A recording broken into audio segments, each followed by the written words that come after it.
नमस्कार, कार्यक्रम कल 24 मा स्वागत छ। म राजीव खत्री।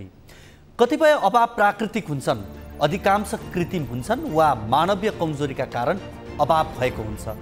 वर्षायाममा सुन्तला अभाव प्राकृतिक हो, तर वर्षायाममै आँप, लिची, कटहर जस्ता फलफुल अभाव भए भने बुझ्नुपर्छ फलफुलका बिरुवा रोपिएका रहेनछन्।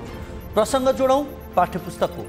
निजी विद्यालयले पढाउने पाठ्यपुस्तकको अभाव कहिले पनि हुँदैन, तर सरकारी विद्यालयमा पुग्नुपर्ने पाठ्यपुस्तक किन अक्सर अभाव हुन्छ? यसको सरल जवाब हो सरकारी निकायको भद्रगोले, कामचोर, गैर जिम्मेवारी पारा।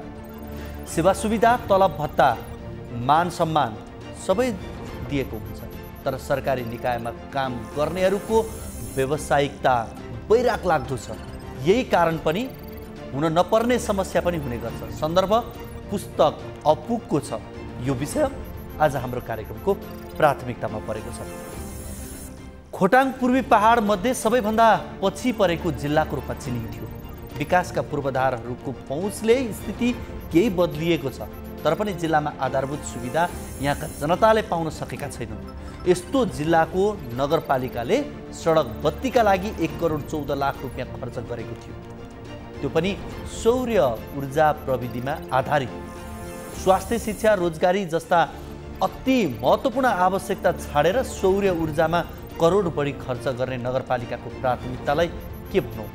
दुर्भाग्य यो भनौँ भयो कि यसरी गरिएको खर्च अहिले बेकार जस्तो भएको छ, किनभने जडान गरिएका बत्ती बाल्न र बल्न छोडेका छन्। खोटाङको यो सन्दर्भ पनि आज हाम्रो कार्यक्रमको प्राथमिकतामा परेको छ।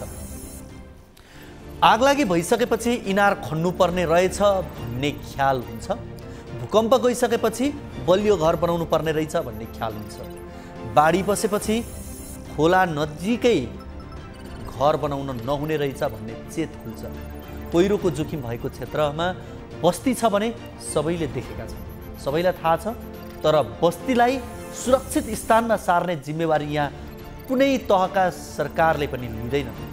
भोलि पहिरोले बस्ती नै बगाएपछि बर्बाद भयो भन्नु हेलिकप्टर चढेर पहिरो स्थल अवलोकन गर्न जानुको के अर्थ हुन्छ? सन्दर्भ ओखलढुङ्गामा पहिरोको जोखिममा परेको एक बस्तीको छ। यो प्रसङ्ग पनि आज हाम्रो कार्यक्रमको प्राथमिकतामा छ।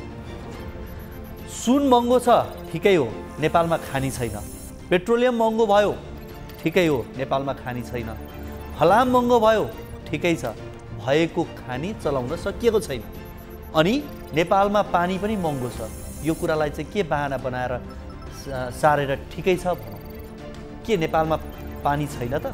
हामीले स्कुलदेखि नै पढ्दै आएका थियौँ कि नेपाल जलस्रोतको दृष्टिकोणले विश्वको दोस्रो ठुलो देश हो। अनि यस्तो देशका जनता हामी एक बोतल पानीलाई 20-25 रुपियाँ, एक जार पानीलाई 60 रुपियाँ, एक ट्याङ्कर पानीलाई 3000 रुपियाँ तिर्न किन विवश छौँ? जोड दिएर दोहोऱ्याएर फेरि पनि भन्छौँ महँगो हुनु नपर्ने वस्तु वा सेवा पनि यहाँ महँगो पारिएका छन्। पानी नेपालमा महँगो भएको होइन, पारिएको हो। कृषि प्रधान देशमा दाल, चामल, खाने तेल, दूध, माछा, मासु महँगो हुनुपर्ने कुनै कारणै थिएन। यी महँगो पारिएका हुन्। सन्दर्भ महँगीकै छ।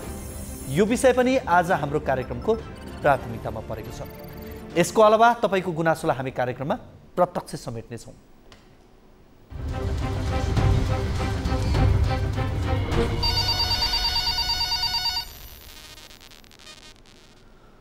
दर्शकवृन्द, तपाईँको कुनै पनि समस्या, जिज्ञासा, अभिव्यक्तिहरू छन् भने कार्यक्रममा फोन गर्न सक्नुहुनेछ। हामीलाई सम्पर्क गर्नका लागि हाम्रो टोल फ्री नम्बर 166001 12424, एनसेल नम्बर 98015724 र भाइबर नम्बर 9884011037 मा कल गर्न सक्नुहुनेछ। जुन कुनै समस्या, जुनसुकै जिज्ञासा यहाँले कार्यक्रममा राख्न सक्नुहुनेछ। तपाईँले राख्नुभएको समस्याको समाधान र जिज्ञासाको जवाब हामी कार्यक्रममा खोज्ने प्रयास गर्छौँ। यति बेला हामीसँग कोही दर्शक हाम्रो फोन सम्पर्कमा हुनुहुन्छ, उहाँसँग कुराकानी गर्छौँ।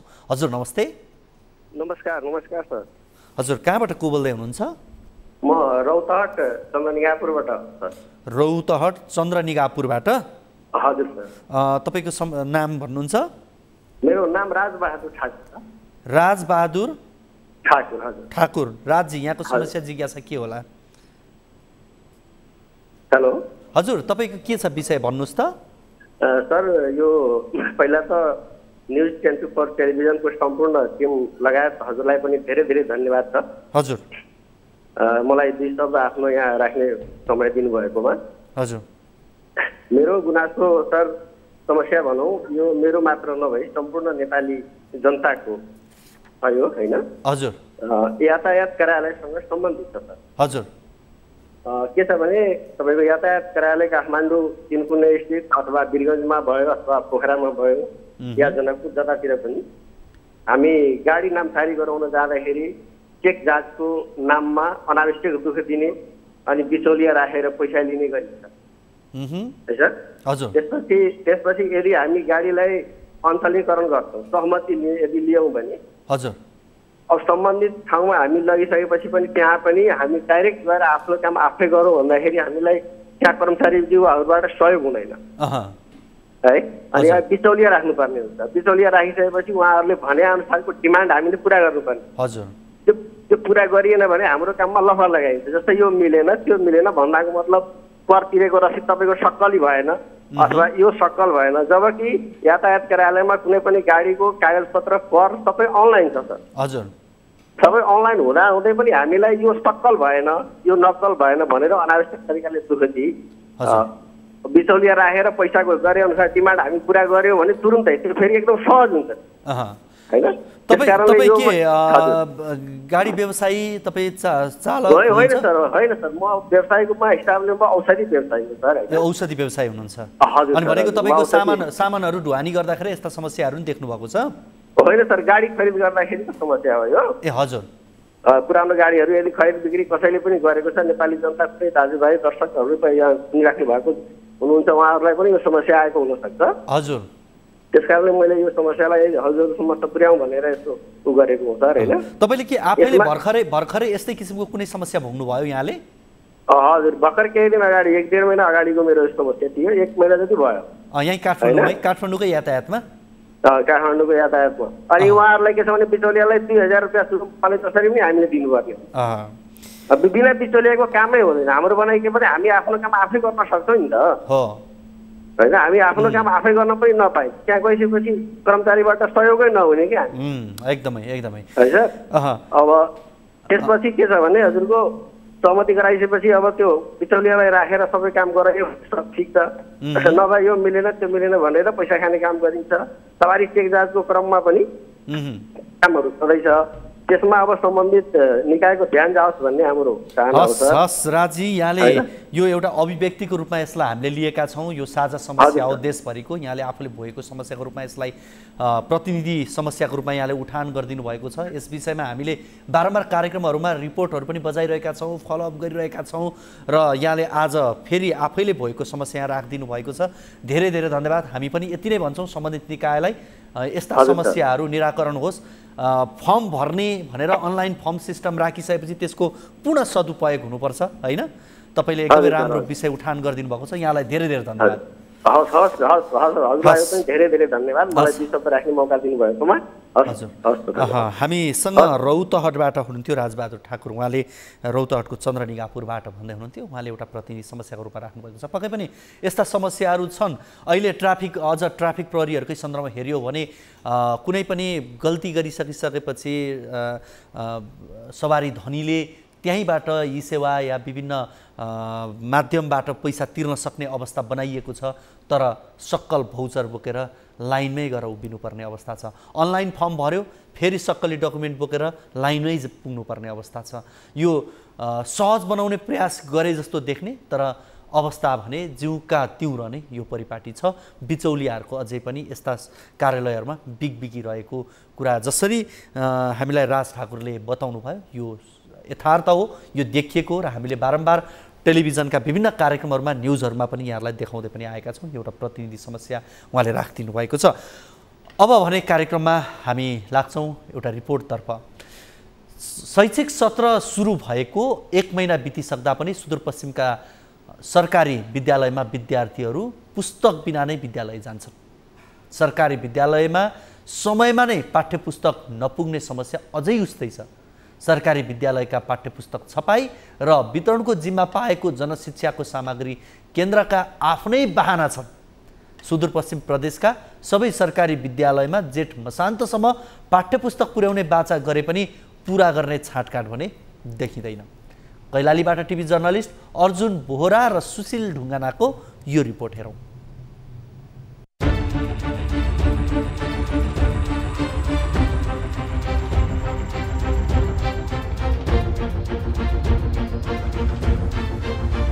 शैक्षिक सत्र सुरु भएको 1 महिना बितिसक्दा समेत सुदूरपश्चिमका विद्यालयहरूमा 40% मात्र पाठ्यपुस्तक पुगेका छन्। शैक्षिक सत्र सुरु भएसँगै विद्यार्थीहरू उत्साहका साथ विद्यालय जान्छन्, तर पाठ्यपुस्तक नहुँदा अध्ययन अध्यापनमा प्रत्यक्ष प्रभाव पर्ने गरेको छ। पुस्तक छपाईको जिम्मा निजी क्षेत्रलाई दिनुपर्ने निजी क्षेत्रका व्यवसायहरूले माग गरेका छन्।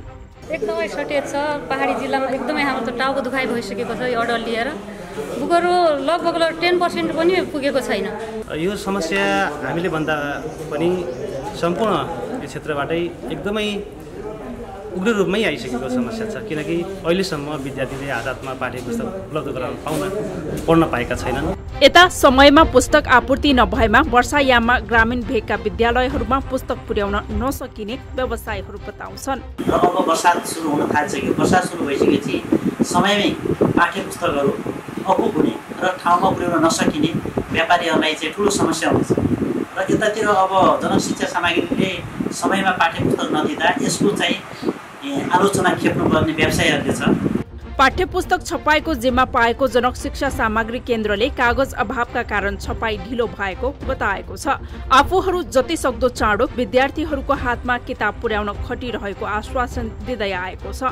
बिक्री वितरण सुरु हुँदाखेरि हामीले साथीहरूसँग बसेर यो कार्यालयमा कसरी बिक्री वितरण गर्ने, कहाँबाट गर्ने भनेर हाम्रो त्यस्तो विषयमा छलफल भयो। अनि उहाँहरूसँग हामीले के छलफल गऱ्यौँ, दुर्गमबाट बिक्री वितरण गर्दै जिल्लालाई गर्दै ल्याउनु भनेर हामी छलफल गऱ्यौँ। त्यसमा चाहिँ छलफल गर्दाखेरि हामीसँग किताब चाहिँ 50% किताब थियो। त्यो 50% किताब दुर्गमलाई बाँड्यो, कहिले कञ्चनमा नपुग्ने। त्यसले गर्दै भाग डिभाइड गर्दै गर्दै हामीले कहिले कञ्चनपुरमा आइसकेर किताब बाँधिसक्यौँ। छपाईको जिम्मा जसले लियो त्यसले समयमा नै पुस्तक व्यवस्थापन गर्नै पर्छ।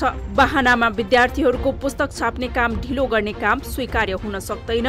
यसले विद्यार्थीको अध्ययन प्रभावित हुने भएकाले यसको समाधानमा सरकारको ध्यानाकर्षण हुनै पर्छ।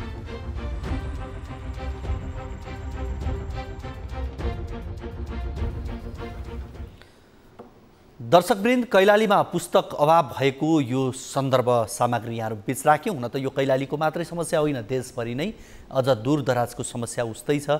पुस्तक पुग्न नसक्दा बालबालिकाहरू करिब 5 साता भइसक्यो शैक्षिक सत्र सुरु भएको, तर बालबालिकाहरूले पुस्तक पाउन सकेका छैनन्। पुस्तक बिना नै पढ्न बाध्य छन्, शिक्षकहरू पढाउन बाध्य छन्। यसै विषयमा कुराकानी गर्नका लागि यति बेला हामीसँग कैलालीबाटै पुस्तक व्यवसायी खेमराज दाहाल हाम्रो फोन सम्पर्कमा हुनुहुन्छ। उहाँसँग कुराकानी गर्छौँ। खेमराजजी, यहाँलाई कार्यक्रम कल 24 मा स्वागत छ।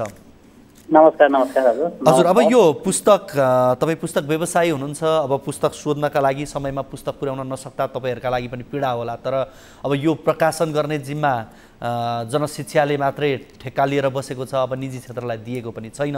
समयमा पुस्तक छपाई दिँदैन, उसका हरेक वर्ष फरक किसिमका बाहना हुन्छ। समस्या एउटै हो, पुस्तक पाइँदैन। अब के छ, अब अहिलेसम्म पुस्तक कति जति चाहिँ बाँड्न सक्नुभयो, यहाँहरूले दिन सक्नुभयो, कति बाँकी छ, अब बर्खा लाग्यो, के छ अवस्था? अहिले सुदूरपश्चिमको हकमा पुस्तकहरू 50% मात्र पुगेको छ, अन्यथा पुगेको छैन। सबै ठाउँमा पहाडीदेखि तराईमा विद्यार्थीको हातमा पुस्तकहरू छैनन्। पहिलो त्रैमासिक परीक्षा हुने बेला भइसक्यो, कुनै पनि एक कपी पनि टिचरहरूले पाएका छैनन्। यसमा पनि क्लास जस्तै चेन्ज भएका बुकहरू 4 क्लास, 6 क्लास, 7 क्लास, 9 क्लास, 8 क्लासका बुकहरू पर्याप्त मात्रामा छँदै छैनन् र छापेर आएका पनि छैनन्। अहिलेसम्म अझै यहाँ चाहिँ 10 लाख थामको पुस्तकहरूको अभाव छ पुरै सुदूरपश्चिमभरिमा। र यहाँ एकदमै हाहाकारको अवस्था छ पुस्तकहरूको। अब सबैले यसको चाहिँ मार चाहिँ व्यवसायहरूले खेपिरहेका छन्। अब जनक शिक्षा हामी डिपोमा पनि धाइरहेका छौँ, पत्रकारहरूलाई पनि हामीले गुहारेका थियौँ सबैलाई यसलाई चाहिँ न्युजहरू बनाइदिनु भनेर। हजुरलाई पनि विशेष धन्यवाद। अब यो एउटा न्युजद्वारा हजुरले चाहिँ एउटा जनक शिक्षा सामग्री सरकारको ध्यान आकर्षण गराइदिनु हुनेछ भन्ने चाहिँ हामीले आशा लिएका छौँ। पक्कै पनि अब हामीले यो पुस्तक अभावको सन्दर्भ एकपटक होइन हरेक पटक जस्तो हामीले यो विषय उठान गरिरहेका छौँ। यो बालबालिकाहरूलाई पुस्तक नदिने, कृषकलाई मल नदिने जुन आवश्यकता कुरा हो त्यो सरकारले दिन सक्दैन। यो एकदम दुर्भाग्य पनि छ। अब बर्खा लाग्यो, अब पुस्तक आयो भने पनि समयमा ती क्षेत्रहरूमा सुदूरपश्चिमका दूरदराजका ती गाउँहरूमा पुर्याउन कतिको सहज यहाँहरूले देख्नुहुन्छ? अब होइन, अब त निकै गाह्रो छ। अब चाहिँ पुर्याउन चाहिँ त्यही पनि व्यवसाय साथीहरूले धैर्य लगाएर बस्नु भएको छ। अब कुनै माध्यमले थोरै भए पनि विद्यार्थीको हातमा त पुर्याउनै पर्ने हुन्छ र गाह्रो त निकै कठिनमा छौँ। त्यही पनि चाहिँ अब यो 1-1.5 साताभित्र पुस्तकहरू उपलब्ध भइदिएमा यसलाई अरू माध्यमबाट भए पनि पुस्तकहरू विद्यार्थीको हातमा पुर्याउनलाई व्यवसायहरू तयार छन्, तर उपलब्ध हुनेमा हामी चाहिँ शङ्का छौँ र जनशिक्षाले दिन सक्ने अवस्था पनि छैन भन्ने हामीले बुझिरहेका छौँ। खेमराजी, अब हुन त हामीले यस विषयमा जनक शिक्षा सुदूरपश्चिम प्रमुखका प्रमुखजनसँग पनि कुराकानी गर्ने यहाँ प्रयास गरेका थियौँ, तर उहाँले बोल्न चाहनु भएन भन्ने मैले यहाँ जानकारी पाएको छु। सम्भवतः उहाँसँग बोल्ने कुरा नभएर त्यो लाचार भएर पनि हुनसक्छ। अब के बोल्ने, के जवाफ दिने, कति जवाफ दिने भन्ने होला उहाँहरूलाई। एउटा चाहिँ अब तपाईँ व्यवसायी, यस अर्थले मैले अलिकति यहाँलाई सोधेँ, हरेक वर्ष पुस्तक अभाव हो यो सधैँ जस्तो हुने कुरा हो, मात्रै कुरा के हो भने बाहना मात्रै फरक हुन्। यसपटक मतपत्र छाप्नु परेको बाहना छ जनक शिक्षासँग।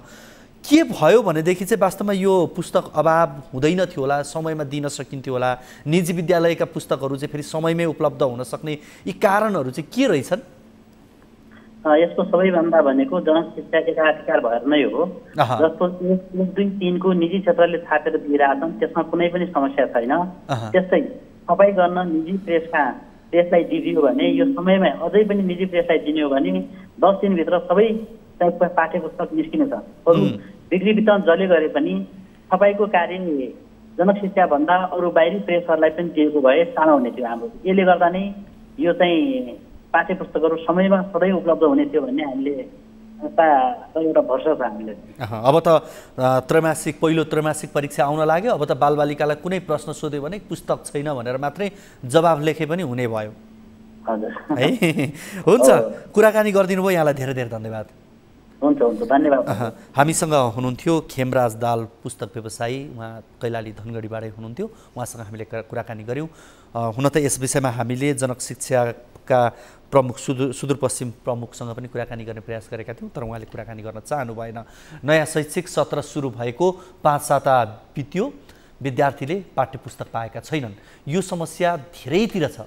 पाठ्यपुस्तकबारे हामीले यसअघिका कार्यक्रममा पनि धेरै विषय राखिसकेका छौँ। मतपत्र छाप्नु परेका कारण पाठ्यपुस्तक ढिलाइ भएको प्रचार यसअघि भएको थियो। किनभने यहाँ किसानले समयमा मल नपाउनु, विद्यार्थीले किताब नपाउनु, बिरामीले आइसियु नपाउनु, युवाले रोजगारी नपाउनु दुर्भाग्यपूर्ण हो। तर हाम्रो देशमा जे पनि स्वाभाविक मानिन्छ, किनभने यो नेपाल हो। यहाँ नहुनुपर्ने जति दुर्भाग्य सबै हुन्छन्, हुनुपर्ने चाहिँ केही पनि हुँदैन। यो अवस्था रहेको छ अहिलेको। हामीले यो पुस्तक अभावको सन्दर्भ राख्यौँ र अब यस विषयलाई हामी आगामी कार्यक्रमहरूमा पनि फेरि थप फलोअप गर्छौँ। कार्यक्रममा यति बेला भने हामी अर्को रिपोर्टतर्फ लाग्छौँ। खोटाङको दिक्तेल रूपाकोट मजुवागढी नगरपालिकामा सौर्य ऊर्जाबाट सञ्चालित सडक बत्ती बल्न छाडेका छन्। नगरपालिकाले करोडौँ खर्चेर सञ्चालनमा ल्याएका बत्ती मर्मत सम्भार अभावमा काम गर्न छोडेका हुन्। झन्डै 1.25 करोड खर्च गरेर सञ्चालन गरिएका सडक बत्तीहरू स्थानीय सरकारको लापरवाहीका कारण बिग्रिन थालेका छन्। खोटाङबाट टिभी जर्नलिस्ट दिनराज कार्कीको यो रिपोर्ट हेरौँ।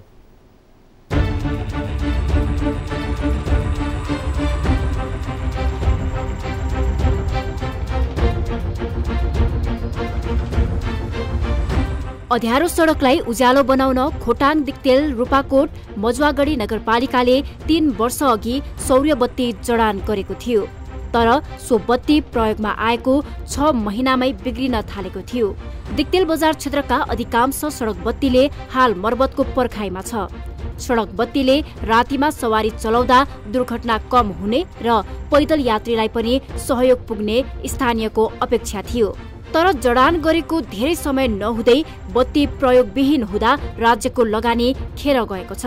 100-150 सडक बत्ती राखियो त्यतिखेर, तर अधिकांश बत्तीहरू जडान भएको 6 महिना समथिङ 6 महिना चाहिँ मजाले चलेका थिए। 6 महिनादेखि चाहिँ 2 घन्टा 3 घन्टा बल्ने, झ्यापझ्यापी निक्ने। अलि पहिले कोही बेला बढ्थ्यो, त्यसपछि अहिले ब्याट्री फेर्न लाग्छु भनेको थिएँ। त्यो ब्याट्री फेरेपछि त्यो बत्ती नै बलेको छ। नगरपालिकाले 2076मा नै सडक बत्ती सञ्चालन कार्य आदेश जारी गरेको थियो। त्यसपछि बजेट व्यवस्था गर्दै 150 थान सौर्य सडक बत्ती सञ्चालनमा ल्याएको हो। नगरपालिकाले 1,14,78,000मा खरिद गरेका सडक बत्ती बिग्रिन थालेका छन्। यो समस्या सुधारका लागि नगरपालिकाले भने ठोस कदम चालेको देखिँदैन। अब विराट इनर्जी प्रणाली भन्नेले त्यो चाहिँ जडान गरेको हो। यो नियमित प्रक्रिया अनुसार हामीले ठेक्का प्रक्रियामै गएर यो सेलेक्सन भएर नै उसले छनौट गरेको हो। र अहिले चाहिँ अलिकति थोरै गुनासो आएको अवस्था पनि छ। जस्तो हामीले अहिले रिपोर्ट पनि लिइरहेका छौँ सबै वडाहरूबाट, र सबै बत्तीहरू नबलेको भन्ने अवस्था छ। अहिले हामीसँग रिपोर्टमा आएअनुसार चाहिँ 150 थान मध्येमा 41वटा बत्ती चाहिँ हाम्रो अहिले नबलेको भन्ने हामी कहाँ रिपोर्ट आइरहेको छ। स्थानीय सरकारको करोडौं खर्च गरेर सडक बत्ती जडान गरे पनि यसको रेखदेख र मर्मतमा बेवास्ता गरेको हो। यसले राज्यको लगानी समेत खेर गएको छ भने रातको समयमा उज्यालोमा हिँड्न पाउने नागरिकको अधिकार समेत कुण्ठित भएको छ। यस्तो विषयमा जिम्मेवार निकायको ध्यान पुग्न आवश्यक छ।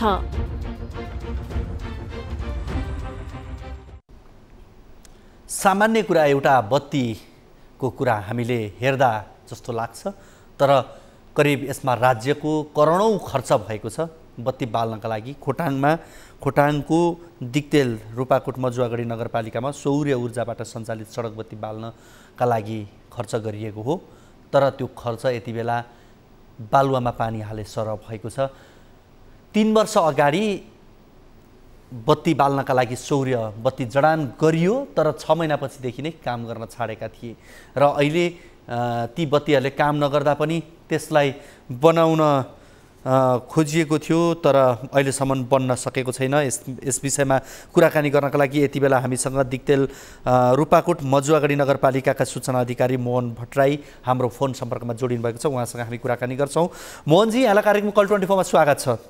नमस्कार हजुर, धन्यवाद हजुर। हजुर, हुन त अब यहाँले हाम्रो बाइटमै पनि भनिसक्नु भएको छ कति बत्ती बल्न सकेनन् भन्ने कुराहरू, तर मलाई एउटा कुरा चाहिँ भनिदिनुहोस् त, अब यत्रो करोडौं खर्च गरेर बत्ती बाल्ने भनेर, उज्यालो बाल्ने भनेर सञ्चालनमा ल्याइएको 6 महिनादेखि नै बत्ती बिग्रिन थाले। अब त्यसलाई न मर्मत गर्न सकियो, न त्यो किन बिग्रियो भनेर त्यसलाई ध्यान नै दियो। किन यो हेलचेक्राइ भयो होला यसमा? त्यस्तो मर्मतै नगरेको, हेलचेक्राइ गरेको भन्ने कुरा चाहिँ अब यसमा चाहिँ म सहमत छैन होइन। हामीले मर्मत हामी यहाँको प्राविधिकहरू खटाएर पनि मर्मत गऱ्यौँ हामीले, र सम्बन्धित कम्पनी जसले हाम्रो सोलर जडान गरेको थियो त्यो कम्पनीमा पनि पत्राचार गरेर हामीले प्राविधिक झिकाएर हामीले मर्मत गर्ने काम गऱ्यौँ। अब यो अलिकति प्राविधिक विषय पनि हुँदो रहेछ, सबैले नजानिने पनि रहेछ। अनि त्यसमा चाहिँ दक्ष प्राविधिक खासै त्यो चाहिँ सोलरसँग सम्बन्धित काम गर्ने नै प्राविधिक पनि आवश्यक पर्ने रहेछ। अब त यो जिल्लामा त्यति एभाइलेबल पनि नहुँदो रहेछ खालको प्राविधिकहरू। अनि हामीले सम्बन्धित कम्पनीको जवाफदेहिता जिम्मेदारी भएको कारणले पनि उसलाई ल्याउनु पर्ने, बोलाउनु पर्ने। अनि ऊ चाहिँ काठमाडौँमा अब प्राय विराटनगरमा बस्ने भएको कारणले उनीहरू आउनलाई केही समस्या भएको मात्रै हो, तर त्यस्तो पुरै चाहिँ अब हामीले व्यवस्था गरेको भन्ने चाहिँ अब होइन। हामी यसमा एकदमै लागिरहेका छौँ। अब कतिसम्म भने उसले धरोटी माग गरेको कुरा पनि हामीले रोकेर राखेका छौँ, किनभने तपाईँको यो चाहिँ सेवा चाहिँ हामीलाई सन्तोषजनक भएन, हामी सन्तुष्टि छैनौँ।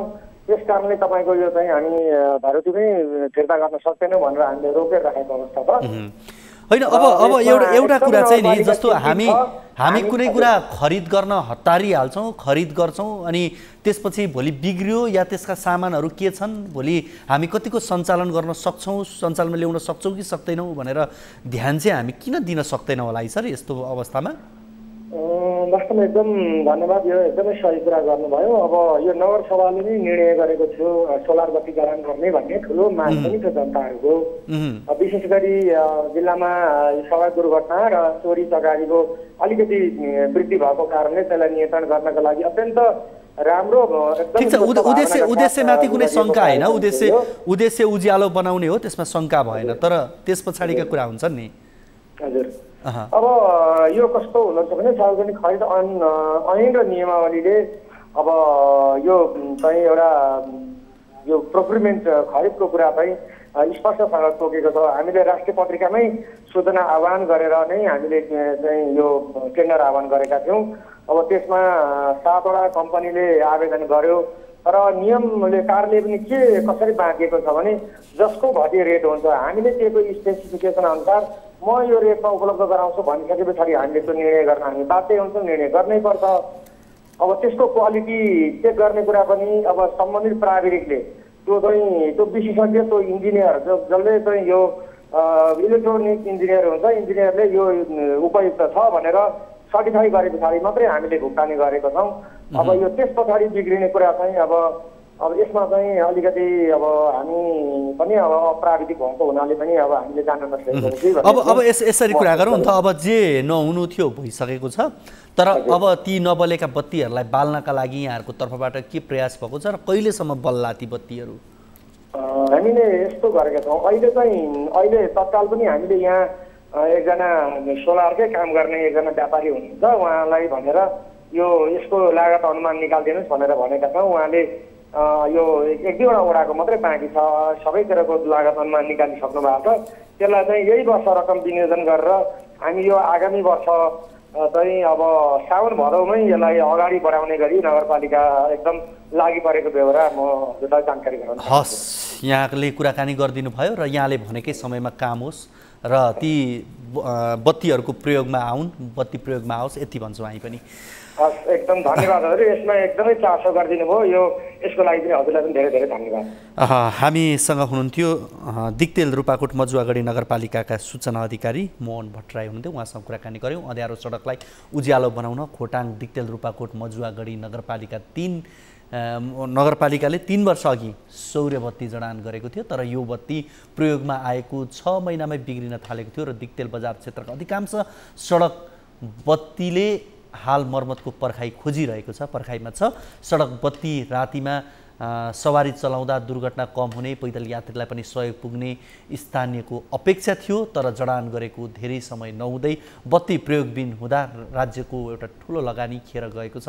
नगरपालिकाले 2076मा नै सडक बत्ती सञ्चालन कार्य आदेश जारी गरेको थियो। तर त्यसपछि बजेट व्यवस्था गर्दै 150 स्थान सौर्य सडक बत्ती सञ्चालनमा ल्याइएको नगरपालिकाले 1,14,88,000मा खरिद गरेको सडक बत्ती बिग्रन थालेका छन्। यो समस्या सुधारका लागि नगरपालिकाले भने ठोस कदम चाल्न नसकेको भनेर स्थानीयले आरोप लगाइरहेका छन्। यस प्रसङ्गमा रहेर हामीले रिपोर्ट प्रसारण गऱ्यौँ र नगरपालिकाका सम्बन्धित व्यक्तिसँग पनि हामीले कुराकानी गऱ्यौँ। कार्यक्रममा अब भने लागौँ अर्को रिपोर्टतर्फ। ओखलढुङ्गाको सिद्धिचरण नगरपालिकाको एउटा बस्ती पहिरोको उच्च जोखिममा परेको छ। नगरपालिकाले 12 नम्बर वडामा पर्ने चैनपुरे टोलमा 10 घर पहिरो जोखिममा परेको हो। केही वर्ष पहिले टोलभन्दा निकै तल खोलाको किनारदेखि सुरु भएको पहिरो अहिले घर छेउमा आइपुग्दा त्यहाँका स्थानीय त्रसित बनेका छन्। ओखलढुङ्गाबाट टिभी जर्नलिस्ट राजदयालको यो रिपोर्ट हेरौँ।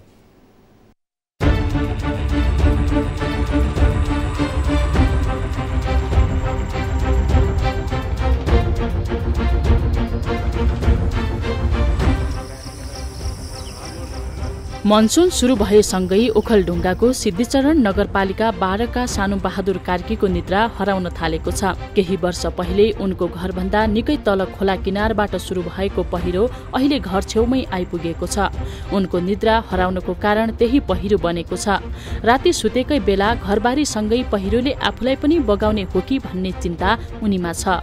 यसलाई त हिँडुल्ने समस्या छ, बास बस्न रातभरि सुत्न डर छ। अब पानी पर्छ कतै कतै, घरका पहिरा टाउकामा बास बस्नु परिन्छ। समस्या छन्, जाने ठाउँ अन्त कहीँ छैन। यता गोमा कार्कीको अवस्था पनि फरक छैन। दिउँसो खेतीपाती लगायतका अन्य काममा व्यस्त भए पनि उनलाई राति सुतेको बेला पहिरोले बगाउने हो कि भन्ने त्रासले पिरोल्छ। कुनै विकल्प भए ज्यान जोगाउन घरबारी नै छोडेर जाने उनको चाहना छ। 11 वर्षपछि अब पोहोर चलेको हो, अनि पोहोर चल्दाखेरि अब फेरि यसरी नै रोकथाम गरिरहेको थियो। अब रोकथाम गर्दा गर्दा यसरी हत्या आइदियो भनेर रोकथाम गर्दा पनि हुँदैन, बरु सर्न पायो अन्तै गएर बस्न पाए हुन्थ्यो। नजिकै रहेको स्थानीय सरकारले पहिरो बस्तीमा नै पस्न थालिसक्दा पनि कुनै चासो नदिएको गुनासो स्थानीयको छ। तर यता स्थानीय सरकारले तत्कालका लागि उनीहरूलाई अन्तै बसाइको व्यवस्था गर्न सक्दो प्रयास भइरहेको आश्वासन दिएको छ। वरिपरिको बस्तीको लागि चाहिँ उहाँहरूलाई चाहिँ अब अलि अनियन्त्र आफन्तको घरतिर हुन्छ अथवा कुनै अलि पहिरोबाट जोखिमबाट अलि टाढै हुने गरी केही सुविधा हुन्छ कि म माथिल्लो निकायसँग नि म कुरा गरेर उहाँहरूलाई अब यो पालहरूको व्यवस्था, टेन्टहरूको व्यवस्था गरेर माग गरेर चाहिँ उहाँलाई अनियन्त्र सार्ने कोसिसमा छु। घटना हुनु पूर्व नै जोखिम पहिचान गरी व्यवस्थापन नगरे विपद आउन सक्छ। सरोकार ओला निकायले यस्ता विपदमा जनधनको क्षति न्यूनीकरणतर्फ गम्भीर हुनै पर्छ।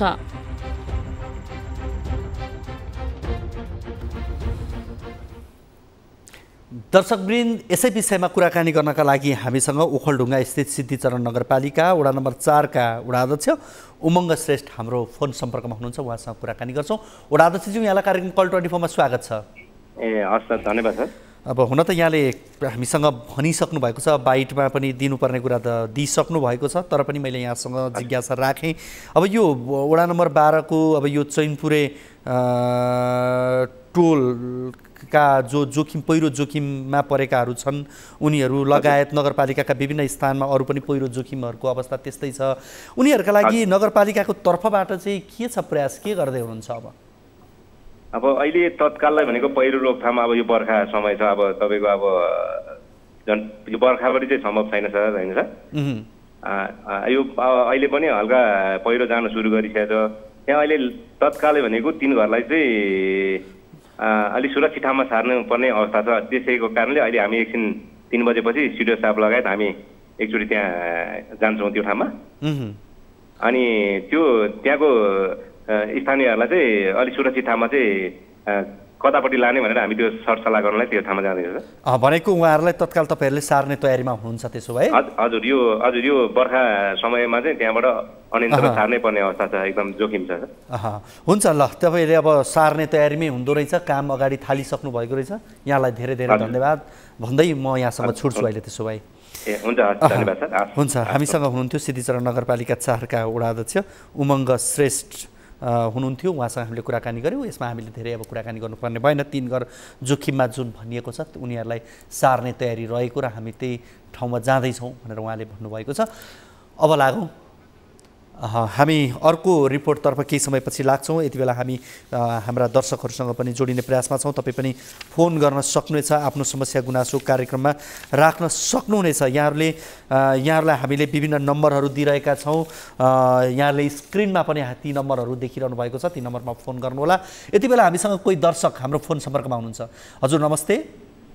नमस्कार सर, म कृष्ण प्रसाद खराल बोलेको छु। कृष्ण प्रसाद के भन्नुभयो यहाँले? कृष्ण प्रसाद खराल। खनालजी, यहाँ खरालजी कुन ठाउँबाट हुनुहुन्छ? म कपिल वस्तुबाट सर। कपिल वस्तुबाट हुन्छ। तपाईँको वस्तु बाणगङ्गा 8 देखि बोलेको छु। बाणगङ्गाबाट?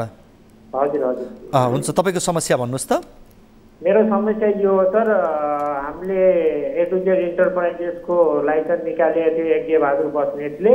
हजुर। अनि उहाँसँग कारोबार गरेर तमासुमा हामीलाई लेखेर दिनुभएको छ पार्टनरसिप भनेर। हजुर। नेपाली कागजमा, हैन? हजुर। अनि लाइसेन्स पनि बन्द गर्न नपाउने, 3टाको रोबर बिना, हैन? अनि त्यसपछि मैले माल पठाएँ सर 75 सालमा जेठ 6 गते मैले माल पठाएँ जिरा।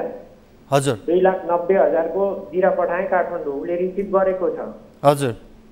रिसिभ गरेको 1 महिनापछि ऊ दिन मतलब सम्पर्कमा छैन।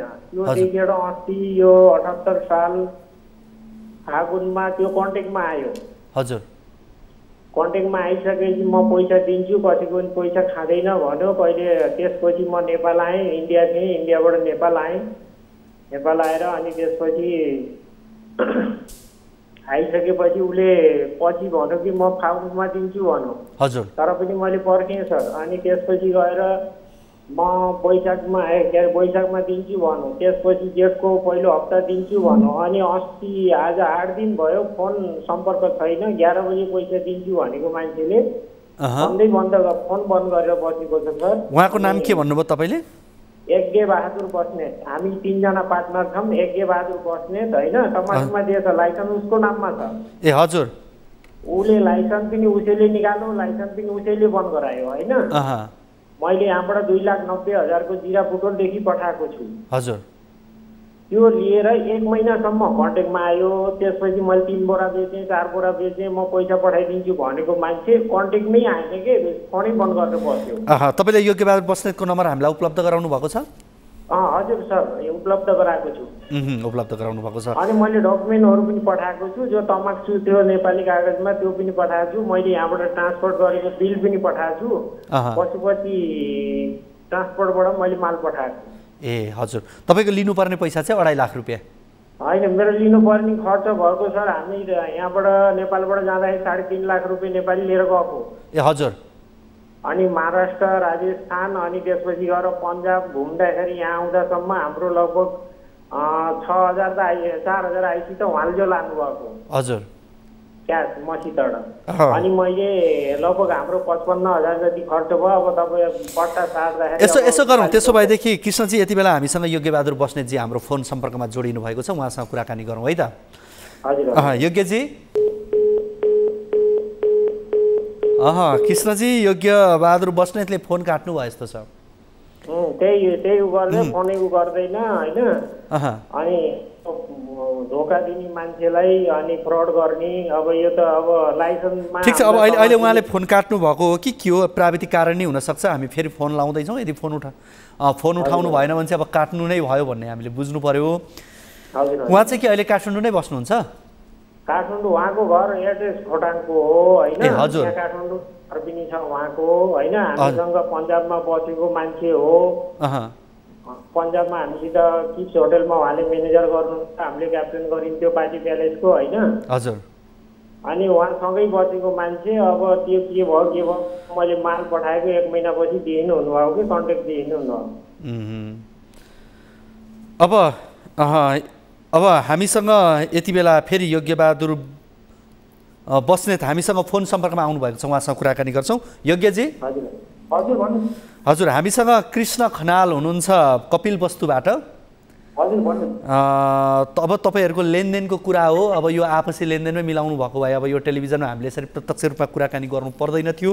अब के कारणले गर्दा अब तपाईँले त्यो पैसा उपलब्ध गराउन सक्नु भएन? अब आजभोलि नै दिन्छु भन्नुभएको थियो अरे, त्यो पैसा उपलब्ध गराउनु भएन उहाँले भन्ने उहाँको गुनासो छ। कृष्णजी पनि हाम्रो फोन सम्पर्कमै हुनुहुन्छ। यस्तो अब उनीहरू कृष्ण खरेल र हामीसँग एउटा बिजनेस पार्टनरको डिल भएको हो। हजुर। बिजनेस पार्टनरको डिल हुने क्रममा उनीहरूसँग मिलेर हामीले एउटा कम्पनी दर्ता गऱ्यौँ। कम्पनी दर्ता गरिसकेपछि त्यो कम्पनी रन आउट गर्न सकेन। त्यो कम्पनी त्यसरी पेन्डिङ भयो। पेन्डिङ भइसकेपछि हामीले जुन कम्पनी रन गर्नलाई लिएको गोदाम अफिसको जुन भाडा हो त्यो को केही पैसा मैले खर्च गरेको छु। कम्पनी दर्ता गर्दाखेरि मेरो खर्च भएको छ। बिजनेस गर्नको स्टडीको सिलसिलामा इन्डिया जाँदाखेरि भाइहरूको केही पैसा खर्च भएको छ।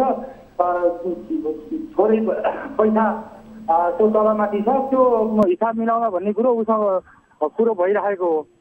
कृष्णजी के भन्नु पक्नुहोस् है। कृष्णजीको कुरा सुन्नुहोस् है। कृष्णजी के छ उहाँलाई? हजुर मैले सुनेको छु। उहाँको कुरा के हो भन्दा हामीले कम्पनी खोलेको त्यसरी फरार हुनु हुँदैन नि त। भने कन्ट्याक्ट दिएर लाइसेन्स बन्द गर्दाखेरि पनि कन्ट्याक्ट दिएर म लाइसेन्स बन्द गर्दैछु भनेर उहाँले के कागज लेखेर दिनुभएको छ त्यो कागज बमोजिम उहाँले कुरा गर्नु होइन। एकासी फोन सम्पर्कमा आउनु भएन। अनि नआइसकेपछि उहाँले लाइसेन्स आफै बन्द गराउनु भयो हामीलाई नसोधिकन। अनि हाम्रो त हिसाब चाहियो। अरू हामीलाई मतलब भएन। तपाईँको कम्पनी तपाईँले बन्द गराउनु हामीलाई मतलब भएन। हाम्रो खर्च भएको रकम अब तपाईँले लाइसेन्स निकाल्ने तपाईँले बन्द गराउनु तपाईँले हामीलाई नसोधिकन गराउँदाखेरि त अलि सोध्नु पर्ने हो नि। कृष्णजी सम्भवतः योग्यबहादुर बस्नेतजीले फोन काट्नु भयो जस्तो छ। अब तपाईँले अहिलेसम्म फोन उठाउनु भएन भनेर भन्नुभयो, फेरि फोन गर्नुहोस्। यहाँले यो कार्यक्रमबाट फोन राख्नु भएपछि उहाँले सम्भवतः फोन उठाउनु होला। अब उठाउनु भएन भने फेरि हामी पनि प्रयास गरौँला उहाँसँग कुराकानी गर्ने। यहाँले आफ्नो समस्या राख्नुभयो, यहाँलाई धेरै धेरै धन्यवाद।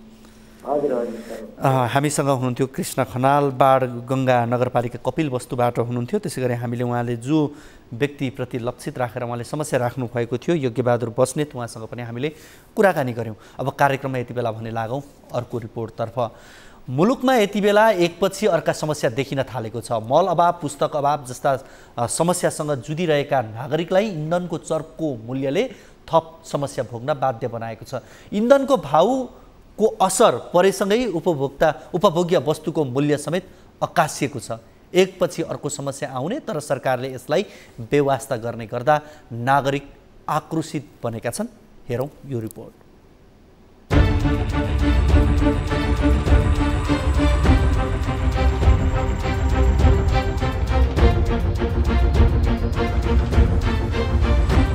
यति बेला सामान्य नागरिकको दैनिकी कष्टकर बनिरहेको छ। भान्सामा प्रयोग हुने खाद्य वस्तुदेखि पेट्रोलियम पदार्थसम्ममा भइरहेको मूल्य वृद्धिले सर्वसाधारण हैरान बनेका छन्। खाद्यान्न, खानेतेल, तरकारी र फलफुल निकै महँगिएका छन्। सरकारवालाले यसको अनुगमन गर्न नसक्दा व्यथिति बढेको हो। रोल खेल्ने भनेको नै गभर्नमेन्टको साइडदेखि हो हैन। अब उहाँहरूले चाहिँ अब कसरी हुन्छ, जनतालाई सहज हुने तरिकाले सब्सिडी दिनु पर्यो, अनुदान दिनु पर्यो यो टाइममा हैन। अब मेन भनेको नै अब अहिलेको समयमा हेर्ने भनेको नि गभर्नमेन्टले मेन चाहिँ अब अनुगमन गर्न पर्यो हैन। यी कुराहरूलाई ध्यान दिनु पर्यो। दैनिक ज्यालादारी गरेर जीविकोपार्जन गर्ने वर्गलाई भरपेट खान मुस्किल बनेको छ। निरन्तर बढिरहेको मूल्य वृद्धि हेर्दा खाद्य सुरक्षा र महँगीबाट उपभोक्तालाई जोगाउन सरकारले ठुलै योजना बनाउनु पर्ने भए पनि यसतर्फ सरकारको ध्यान पटक्कै गएको छैन। व्यापारीको मनपरी रोक्नेदेखि मूल्य नियन्त्रणका सवालमा सरकार उदासीन देखिएको छ। दिन प्रतिदिन महँगाई बढिरहेको छ।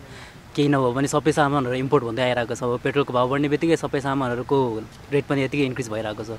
सो त्यही कारणले अब केही न केही एउटा सस्टेनेबल डेभलपमेन्ट हुनु पऱ्यो कि यो सबै अरूकोमा मात्रै डिपेन्ड भएर केही भएन नि त। अब यहाँ त्यत्रो फार्मर्सहरू हुनुहुन्छ, Nepal as a farmer country हुनुहुन्छ। चढ्ने तेल पनि बढेकै छ, खाने तेल पनि बढेकै छ, सागसब्जीहरू सबै कुरामा बढेकै छ, महँगी त बढेकै छ। यो कुरामा चाहिँ सम्बन्धित निकायले चाहिँ ध्यान दिनुपर्छ जस्तो लाग्छ मलाई। अन्य समस्याका बीच विद्यार्थीहरूले पाठ्यपुस्तक नपाउने समस्या कम छैन। शैक्षिक सत्र सुरु भएको झन्डै 1.5 महिना हुन लाग्दा पनि सरकारले पाठ्यपुस्तक उपलब्ध गराउन सकेको छैन। यता निजी विद्यालयमा अभिभावकहरू खर्च धान्न नसक्ने अवस्थामा छन्। गाह्रो त भन्नै सकिँदैन, एकजनाको कमाइले महँगी त्यस्तै छ हैन। बच्चाको खर्च त्यत्तिकै स्कुल नै कति महँगो छ हैन। बच्चा बच्चीलाई अब अहिले तेलहरू कति महँगो छ, खानेदेखि लिएर तरकारीहरू भनौँ न सबै महँगी त अब छ नि। सबै जनतालाई गाह्रो छ हैन। बात नसक्ने अवस्था गाह्रै छ भनौँ न काठमाडौँमा हैन। विगतदेखिकै मल अभावको समस्या सुधार हुन सकेको छैन भने बिउ बिजन जस्ता अत्यावश्यक वस्तु समेत किसानले पाउन सकेका छैनन्। ठूला विकासका मुद्दामा खासै राम्रो काम गर्न नसकेको सरकारले यस्ता आधारभूत समस्याको समाधान समेत गर्न नसक्नु विडम्बना नै हो। सरकारलाई भागमण्ड गर्दा नै फुर्सद छैन। विद्यार्थी संगठन र प्रतिपक्षी समेत यस्तो गम्भीर विषयमा मौन हुनुले समस्या झनै विकराल भएको छ।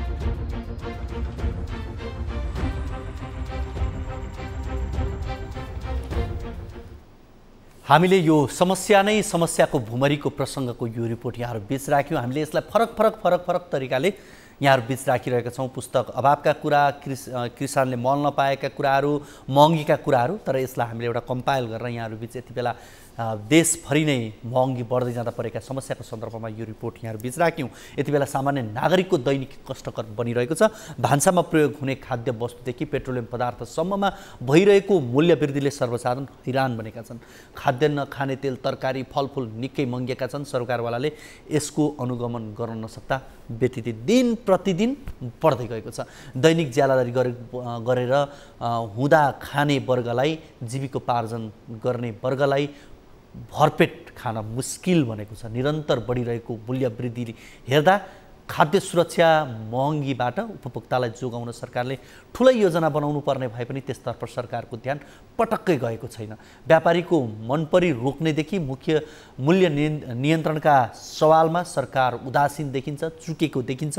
अन्य समस्याका बीच विद्यार्थीहरूले पाठ्यपुस्तक नपाउने समस्या छ। शैक्षिक सत्र सुरु भएको झन्डै 1.5 महिना हुन लाग्दा पनि सरकारले पाठ्यपुस्तक उपलब्ध गराएको छैन। केही समय अगाडि मात्रै हामीले कैलालीको प्रसङ्ग यहाँहरू बीच देखाइसकेका छौँ। यता निजी विद्यालयमा अभिभावकहरू खर्च धान्न नसक्ने अवस्थामा पुगिसकेका छन्।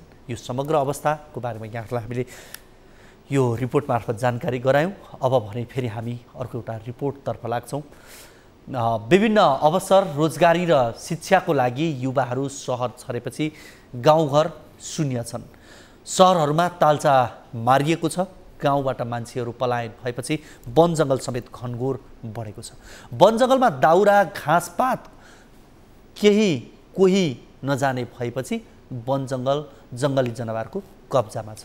वन जङ्गल वृद्धिसँगै गाउँ बस्तीतिर पनि वन्यजन्तुको अतिक्रमण बढेको छ। यति बेला गाउँघरका पाखाबारीहरूमा मकै तरकारी लगायतका बालीहरू लटरम्ब फलेको छ। तर बाँदर र ढेँडुका कारण किसानहरू हैरान छन्। मकैबारी जोगाउन किसानलाई हम्बे परेको छ। मकै र तरकारी जोगाउन बाँदर र ढेँडु लखेट्न जाँदा उल्टै मान्छेमाथि नै वन्यजन्तुले आक्रमण गरेपछि किसानहरू त्रसित छन्।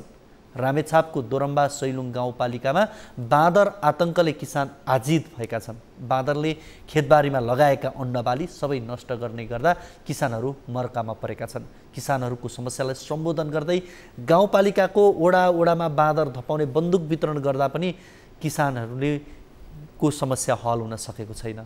रामेछापबाट टिभी जर्नलिस्ट अनिता थापा मगरको यो रिपोर्ट हेरौँ।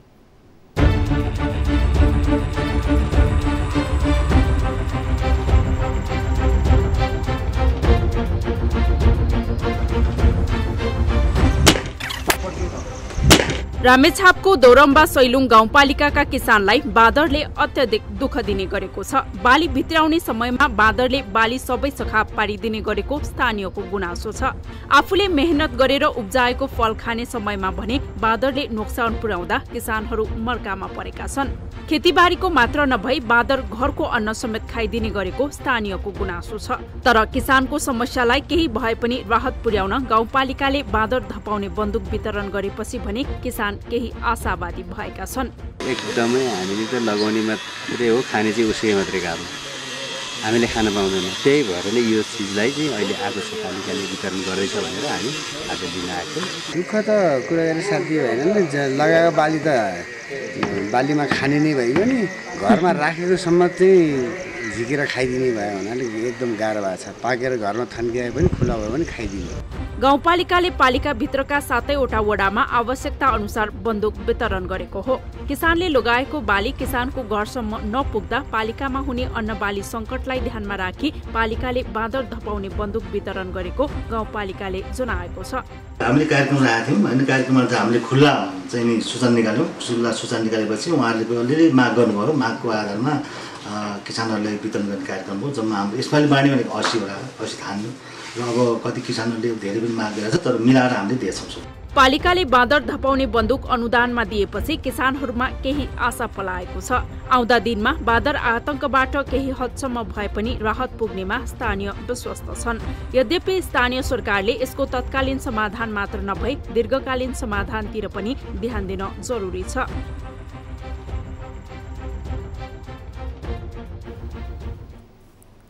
दर्शकवृन्द, केही वर्ष अघिसम्म पनि बाँदरले बालीनाली खाएर दुःख दिएका खबरहरू उति सुनिँदैन थियो। विशेष गरी पहाडी क्षेत्रका किसानहरू अहिले बाँदरको आतंकबाट आजित छन्। यस्तो किन भयो त? खासमा यो बसाइसराईको प्रभाव हो।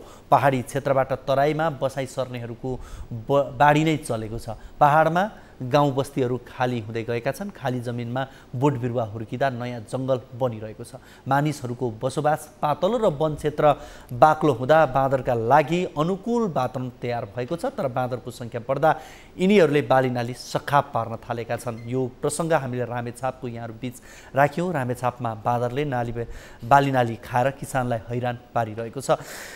हामी कार्यक्रमको करिब अन्त्यमा छौँ। यति बेला हामीसँग कोही दर्शक हाम्रो फोन सम्पर्कमा हुनुहुन्छ, उहाँसँग कुराकानी गरिहाल्छौँ। हजुर नमस्ते।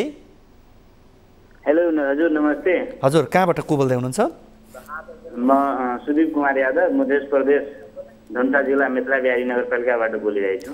सुनिल यादव भन्नुभयो है? सुदीप कुमार यादव। ए सुदीप कुमार यादव। सुदीपजी तपाईँको समस्या जिज्ञासा के होला? मेरो नगरपालिकाको समस्या हो हजुर। हजुर। यो सालको 78 र 79 सालको बजेटको केही कामै चलिरहेको छैन। त्यसै सम्बन्धमा यो मेरो नगरपालिकाको एउटा कार्यालय प्रमुख प्रशासकीय अधिकृत नियुक्ति भएको छ। त्यो एउटाले अर्को माथि मुद्दा दर्ता गरेर चेकै चलिरहेको छैन। त्यसै यो विषयमा यहाँसँग हामीले पहिला पनि कुराकानी गरेका थियौँ है? कुराकानी भएको छ हजुर। तपाईसँग हाम्रो फोनमा कुरा यही विषयमा भए जस्तो लागिरहेको थियो। नहुन सक्छ, ठिकै छ, यो समस्या धेरै ठाउँको छ, त्यस भएको कारणले म कन्फ्युज भएको पनि हुनसक्छ। भन्नुहोस् त त्यसपछि तपाईँको समस्या। मेरो नगरपालिकाको त भएको छैन। हुन्छ हुन्छ भन्नुहोस् त। अनि त्यसपछि के अहिले मुख्य समस्या चाहिँ के भयो त? हजुर यो छ कि अब ज्येष्ठ नागरिकको पनि भत्ता लेप्स हुन गइरहेको छ। 6 महिनादेखि त्यो चलिरहेको छैन। पठन पाठनको लागि नगर स्कुल विद्यालयको पुस्तकालय किनेको रकमको पनि त्यही फ्रिज हुन अवस्थामा गइसकेको छ। कर्मचारीहरूलाई पनि तलब खुवाइरहेको छैन। हामीहरूको विकास टोकरी माथि पनि कहीँबाट राख्न पाइरहेको छैन। त्यही समस्या हो मेरो नगरपालिकाको। ठिक छ, अब तपाईँले यो एउटा यहाँ समस्या राख्नु भएको छ। यस विषयमा अब यो मुद्दा चलिरहेको, मुद्दाको विषय पनि रहेको कारणले गर्दाखेरि यस विषयमा हामी थप आगामी कार्यक्रममा के हो यसभित्रको र समस्या समाधानका लागि के गर्न सकिन्छ भन्ने विषयमा रहेर थप फलोअप गर्छौँ। कुराकानी गरिदिनु भयो, समस्या राखिदिनु भयो, यहाँलाई धेरै धेरै धन्यवाद सुदीपजी। हामीसँग हुन्थ्यो सुदीप यादव र उहाँले आफ्नो स्थानीय तहको समस्या राख्दै हुन्थ्यो। यस विषयमा हामी आगामी कार्यक्रमहरूमा पनि थप फलोअप गर्ने प्रयास गर्नेछौँ। आज हामीले विशेष गरी 5वटा विषय यहाँहरूबीच राख्यौँ। यो पुस्तक अपुग भएको सन्दर्भ कैलालीको, त्यसै गरी सडक बत्तीको सन्दर्भ रहेको थियो खोटाङको, त्यसै गरी पहिरो जोखिमको सन्दर्भ ओखलढुङ्गा, त्यसै गरी समग्र देशभरि बढेको पछिल्लो व्यतिथि महँगीको विषयको रिपोर्ट हामीले एउटा बजायौँ भने रामेछापमा बाँदरले दिएको शास्तिको सन्दर्भमा कुराकानी गऱ्यौँ। हामी आम नागरिकका मुद्दाहरूमाथि केन्द्रित रहेर कुराकानी गर्छौँ। तपाईँको पनि कुनै समस्या जिज्ञासाहरू छन् भने हाम्रो कार्यक्रममा हामीलाई फोन गर्न सक्नुहुनेछ। स्क्रिनमा देखिएका नम्बरहरूमा फोन गरेर समस्या जिज्ञासा राख्दै गर्नुहोला। यो कार्यक्रम अवधिमा मात्रै फोन गर्नुपर्छ भन्ने छैन, अन्य समयमा पनि फोन गरेर आफ्नो समस्या राख्नुहोला। हामी यहीँबाट पनि तपाईँलाई कल ब्याक गर्छौँ र तपाईँको समस्याको समाधान, जिज्ञासाको जवाब खोज्ने प्रयास गर्छौँ। आजको कार्यक्रमको निर्धारित समय सकिसकेको छ। भोलिको कार्यक्रममा हामी अन्य विषयहरूसहित उपस्थित हुने नै छौँ। तबसम्मका लागि बिदा दिनुहोस्। हवस् त, नमस्ते।